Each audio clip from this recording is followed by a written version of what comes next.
ఎంత నీచపు వెధవలు ఉన్నారంటే మన దేశంలో. ఇప్పుడు నేను చెప్పబోయే ఈ విషయాన్ని వింటే ఖచ్చితంగా మీరు కూడా ఇదే అంటారు. కష్టానికి శరీరం సహకరించకపోయినా ఈ జానెడు పొట్ట కడుపు ఆకలి తీర్చటానికి ఆ ముసలావిడ పడుతున్న వేదనని కూడా చూసి కూడా ఆవిని ఎలా మోసం చేశారంటే, అసలు విషయానికి వెళ్తే ఇది చెన్నైలో జరిగినటువంటి సంఘటన. ఈ బామ్మగారు ఒక రోడ్డు మీద పళ్ళ వ్యాపారం పెట్టుకొని ఉన్నారు. అక్కడికి ఈ దరిద్రుడు ఒకడు వచ్చాడు. ఆవిడ దగ్గర పళ్ళు కొన్నాడు.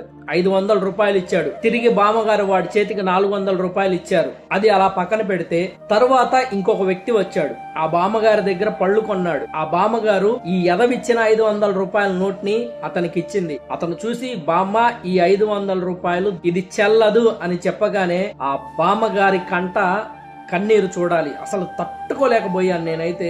ఆ వయసులో అంత కష్టపడుతూ ఆమె వ్యాపారం చేసుకుంటుంటే ఆవిడ్ని ఆ వయసు కన్నా గౌరవం ఇచ్చి, ఆమె పడుతున్న కష్టానికన్నా గౌరవం ఇచ్చి నిజమైన 100 రూపాయలు ఇస్తే నష్టం ఏమొచ్చిందో నాకు అర్థం కాలేదు. అలాంటి ముసలావిడ్ని ఎలా మోసం చేయాలనిపించింది ఈ ఎదవలకి. నిజంగా మన దేశంలో నేను చెప్పింది అదే. ఇంత దరిద్రపు వెధవలు మన దగ్గర తప్పితే ఎక్కడా ఉండరు.